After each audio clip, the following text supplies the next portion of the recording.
Alléluia. Peuple de Dieu, soyez salués dans le beau nom de notre Seigneur Jésus. Et soit encore, Dieu nous fait grâce d'être dans sa présence. Nous bénissons toujours son nom. Depuis hier, nous sommes là à traiter le sous-thème, la communion avec Dieu dans les relations humaines et communautaires. Dans l'introduction, nous avons dit que Dieu a créé toutes choses parfaites, mais la désobéissance de l'homme a fait que tout ce que Dieu a créé a été détruit. Et Dieu a envoyé son Fils Jésus pour reconstruire toutes choses. Et pour cela, le but de Dieu, c'est que nous soyons réconciliés avec lui. Nous avons tiré notre thème de base dans le livre de Jean 17, versets 20 à 24.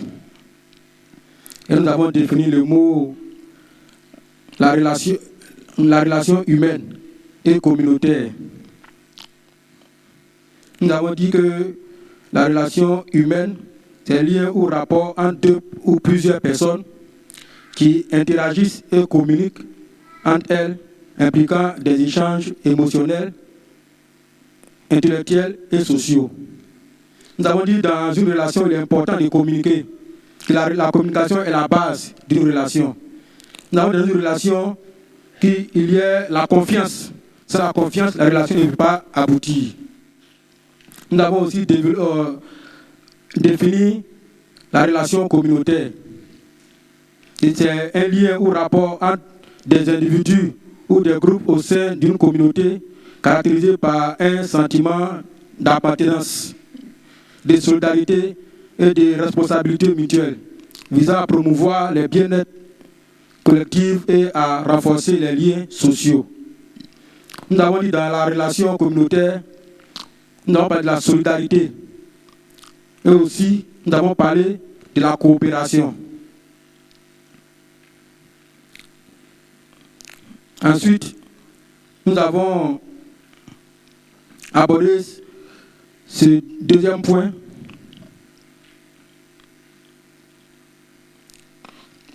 la communion, les relations entre les relations humaines et communautaires sans Dieu. Et nous avons dit les relations humaines et communautaires sans Dieu ouvrent la porte à l'égoïsme, ouvrent la porte à l'orgueil, ouvre la porte aux esprits méchants. Et nous avons dit, quand Dieu n'est pas dans une relation, les conséquences sont négatives. Quand les émotions négatives, les désaccords, les désordres, les blessures intérieures, les déceptions. Et après, nous avons parlé des relations humaines et communautaire dans la communion avec Dieu. Nous avons dit que dans la communion avec Dieu, nous avons l'intérêt commun. Nous faisons tout avec humilité. Et c'est Dieu qui nous conduit. Et quand Dieu nous conduit, les esprits méchants n'ont aucun effet sur nous. Et nous avons dit que les conséquences, c'est la paix intérieure. Et cette paix intérieure nous permet de demander la paix entre nous. Nous avons parlé aussi de l'unité. Nous avons parlé de la générosité. Aujourd'hui encore, nous allons poursuivre avec le point, la nécessité de communier avec Dieu dans les relations humaines et communautaires. Oui, il est important de communier avec Dieu dans nos relations. Car dans les relations, Dieu nous donne et nous permet d'aimer véritablement notre prochain. D'aimer véritablement notre prochain. Car l'amour vient de Dieu. Sans Dieu, nous ne pouvons pas aimer véritablement. Sans Dieu, notre amour ne sera pas profond. Sans Dieu, notre amour ne sera pas sincère. Car l'amour vient de Dieu. C'est pourquoi dans 1 Jean 4, verset 7, il est dit, bien-aimés, aimons-nous les uns les autres, car l'amour est de Dieu. Et quiconque aime est né de Dieu et connaît Dieu. Celui qui aime, celui-là connaît Dieu. Celui qui aime, c'est celui qui est né de Dieu. Parce que l'amour vient de Dieu. Sans Dieu, nous ne pouvons pas aimer véritablement. Sans Dieu, notre amour sera circonstanciel. Sans Dieu, notre amour sera limité. Et bien aimé, nous devons nous aimer véritablement. Étant à l'église, il faut que nous voyions l'amour du frère, l'amour de la sœur parmi nous. Même dans nos différentes familles, il faut que nous puissions manifester l'amour. L'amour du père, l'amour des enfants, l'amour de la femme, l'amour de toute la famille. Il faut que nous puissions sentir dans la famille ou dans la communauté l'amour fraternel. Que l'amour soit vrai, que l'amour soit réel, que l'amour soit fondé sur la parole de Dieu. C'est par amour que nous pouvons pardonner ceux qui nous offensent. Sans l'amour, nous ne pouvons pas pardonner. C'est là où il y a l'amour qu'on arrive à pardonner ceux qui nous offensent. Et il est important en tant que chrétien que nous pardonnons ceux qui nous offensent, ceux qui nous font du mal. Le pardon est important dans la vie du chrétien. Le pardon est important dans la vie du chrétien. Quelles que soient les offenses, quel que soit ce qu'ils t'ont fait, quelles que soient les blessures, il faut que tu pardonnes à ceux qui t'ont fait du mal. On peut prendre le cas de Jésus, qui a guéri les malades. Jésus, qui a nourri plusieurs personnes. Jésus, qui a chassé les démons de la vie des personnes. Jésus qui a ressuscité des morts. Mais à la fin, quand les gens disent, crucifiez-les, crucifiez-les. Mais à la croix, il va dire, Père, pardonne-les, car ils ne savent pas ce qu'ils font. Nous devons nous pardonner. Tu dois pardonner ton frère, tu dois pardonner ta soeur, tu dois pardonner ton enfant, tu dois pardonner ta femme, tu dois pardonner ton mari. Je dirais, lorsque nous ne pardonnons pas, nous emprisonnons des prédicateurs, nous emprisonnons des pasteurs, nous emprisonnons des dirigeants, nous emprisonnons des diacres, des anciens, nous emprisonnons même les hommes d'affaires. Si Jésus n'avait pas pardonné Paul, Paul ne serait pas un grand prédicateur. Ce n'est pas Jésus qui a pardonné Paul. Qu'aujourd'hui, nous prenons les livres de Paul pour nous édifier. Nous prenons les livres de Paul pour nous restaurer. Nous prenons les livres de Paul pour nous enseigner. Paul qui combattait l'Église. Paul qui combattait les disciples, qui les enfermait, qui les maltraitait. À cause de Paul, les disciples fuyaient de ville en ville, de village en village. Mais Jésus n'a pas regardé son comportement. Il n'a pas regardé tout ce qu'il faisait. Il a pardonné Paul et Paul a été le plus grand prédicateur parmi ses apôtres. Il a écrit plus de livres que ceux qui ont vécu avec Jésus. Mais sans amour, nous ne pouvons pas pardonner ceux qui nous offensent. C'est pourquoi nous devons avoir l'amour de Dieu, car l'amour vient de Dieu. Sans Dieu, nous ne pouvons pas avoir l'amour et nous ne pouvons pas pardonner ceux qui nous offensent. C'est par l'amour que nous pouvons nous soutenir. Si tu n'es pas ton frère, tu ne pourras pas soutenir ton frère. Si tu n'es pas ta soeur, tu ne pourras pas soutenir ta soeur. Mais quand l'amour est là, quand il voit tes besoins, tes difficultés, tu peux l'aider facilement. Parce que tu aimes ton frère, tu aimes ta soeur.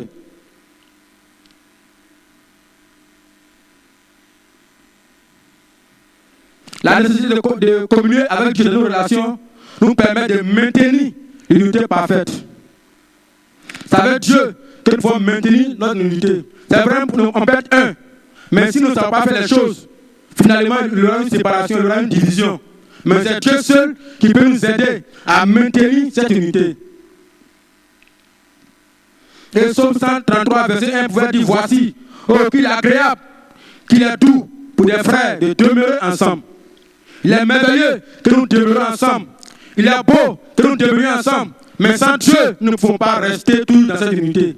Sans Dieu, nous ne pouvons pas demeurer ensemble. Donc il est important que Dieu soit au milieu de cette union, afin que nous soyons toujours ensemble.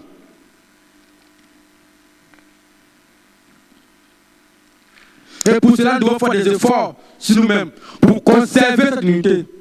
Nous devons faire des efforts pour conserver cette unité. La Bible veut dire, supportez-vous les uns les autres. Mais Dieu savait que parmi nous, il y aura forcément des offenses. Mais Dieu, sachant cela, il dit supportez-vous les uns les autres.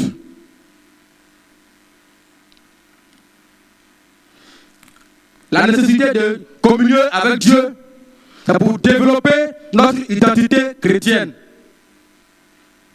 Oui, il est important de développer notre identité chrétienne.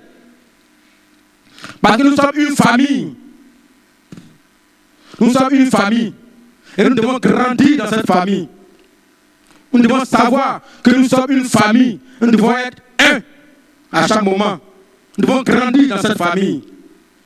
Et étant chrétiens, nous devons savoir que nous sommes les enfants de Dieu vivant. Nous avons un seul Père. Et notre Père, c'est Jésus. Notre Père, c'est le Créateur des cieux et de la terre. Notre Père, c'est le Dieu vivant. Notre Père, c'est le roi des rois. Notre Père, c'est celui qui a créé toutes choses.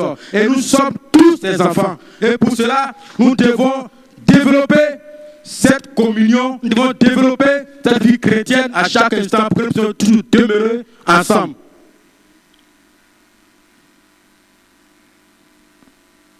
Nous devons combattre ceux qui s'élèvent contre notre vie chrétienne.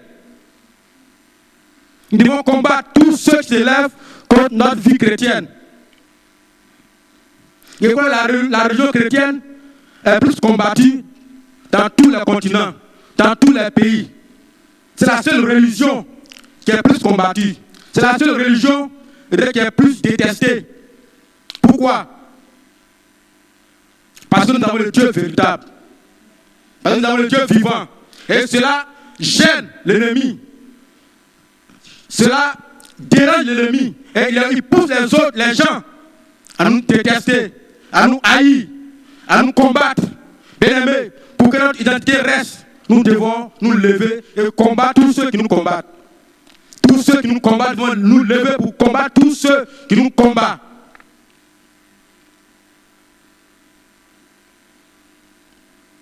Imaginons si les hommes combattent la religion chrétienne. Imaginons l'ennemi, et le diable, et ses démons, et les sorciers, ce qu'ils font contre nous. C'est pourquoi il est important que nous levions pour combattre nos ennemis.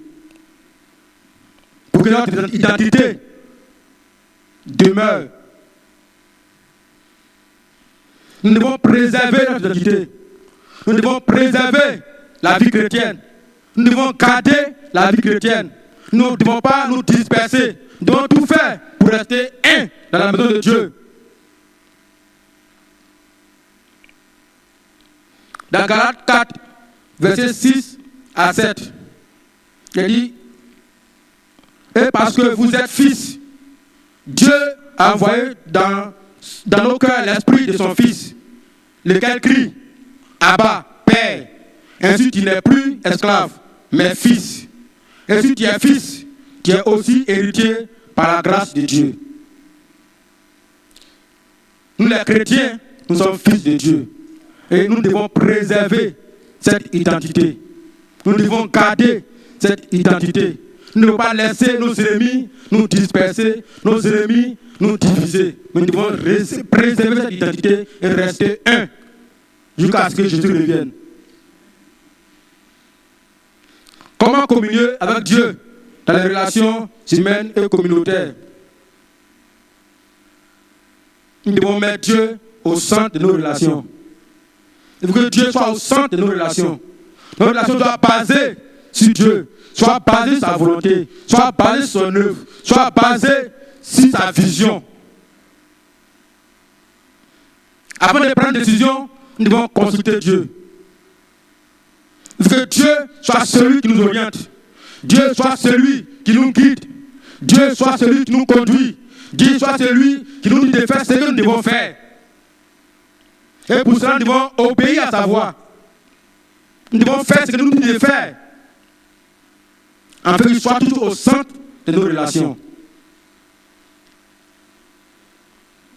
Jérémie 17, verset 7. Béni soit l'homme qui se confie dans l'Éternel et dont l'Éternel est son espérance.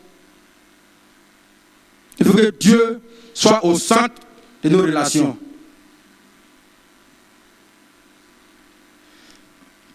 nous devons communier avec Dieu? C'est par l'enseignement de la parole de Dieu. La parole de Dieu ouvre nos yeux et éclaire nos voies. Sans la parole de Dieu, nous allons demeurer toujours dans les ténèbres. Nous allons demeurer toujours dans les ténèbres, dans l'obscurité. Mais la parole de Dieu nous éclaire. La parole de Dieu nous ouvre nos yeux. Fait tomber les écailles de nos yeux.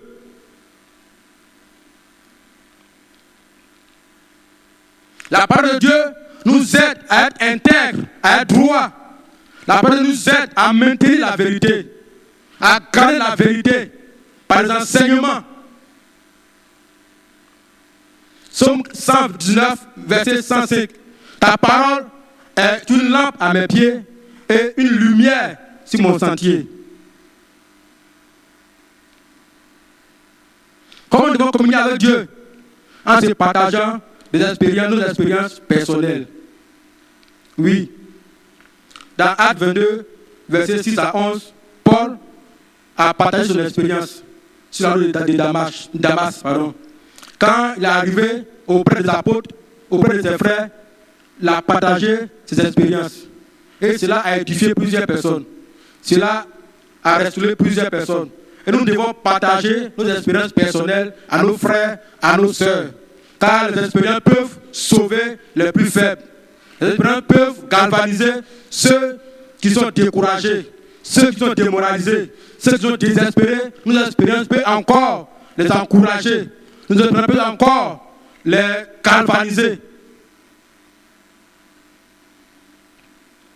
L'expérience personnelle peut renforcer encore notre confiance à Dieu. Il est important que nous puissions partager nos expériences personnelles pour édifier le peuple, pour sauver des vies, pour encourager des vies, pour fortifier des vies. Nous devons avoir une vie de prière collective. Oui, comme on a commencé depuis le lundi, cela est très important. Une vie de prière collective. Et pour cela, je vais lire un passage dans le livre de Actes 4, Actes 2, versets 1 à 4.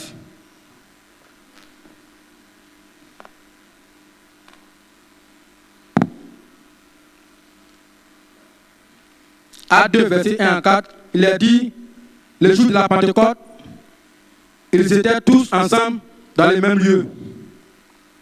Tout à coup, il vint du ciel un bruit comme celui d'un vent impétueux et il remplit toute la maison où ils étaient assis.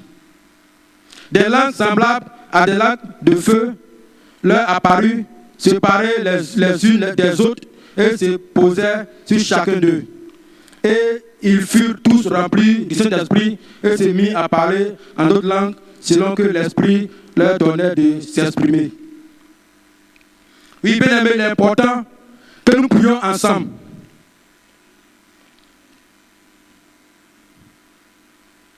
Il est important que nous prions ensemble, car la prière renforce la communion avec Dieu. Quand nous prions ensemble, Dieu est présent. Quand nous prions ensemble, Dieu est avec nous. Et ça renforce encore la communion que nous avons avec Dieu. La prière collective déclenche la présence de Dieu et la puissance de Dieu. Pendant que les apôtres priaient ensemble, ils persévéraient dans la prière, ils intercédaient avec ferveur, ils intercédaient avec sincérité et le Saint-Esprit s'est manifesté. Ils étaient tous remplis par le Saint-Esprit. Parce qu'ils étaient ensemble dans le même lieu. Ensemble, ils intercédaient. Ensemble, ils priaient. Bien-aimés, si nous prions ensemble avec ferveur, Dieu va se manifester. Dieu va se glorifier. Dieu va agir. Sa puissance va se faire voir.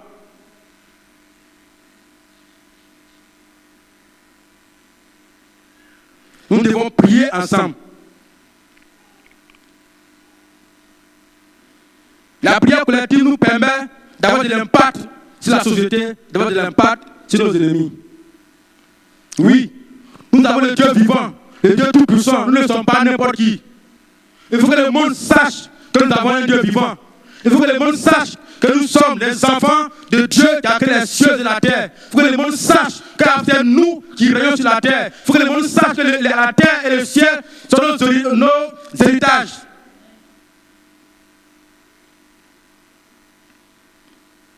Nous devons dominer le monde. Mais c'est par la prière. Nous devons prier ensemble. Avec le plus faible, soit fort. Afin de dominer la société. Afin d'impacter la société. D'impacter la jeunesse.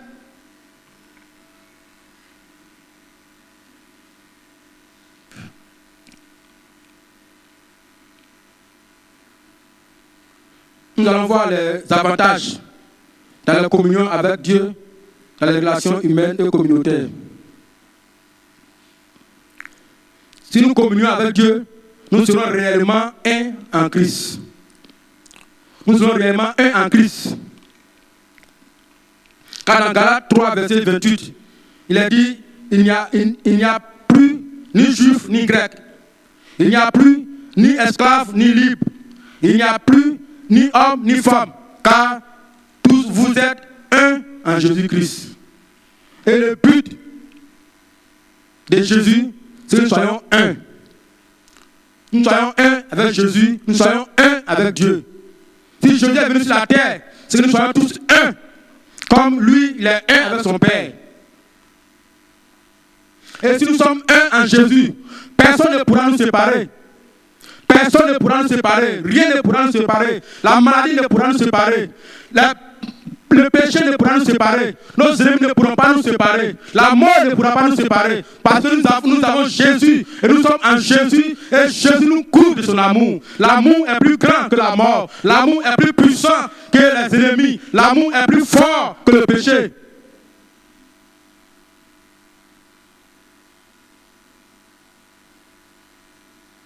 Si nous communions avec Dieu, si nous marchons avec Dieu, nous serons réellement un en Jésus. Et avec Jésus, nous ferons des exploits.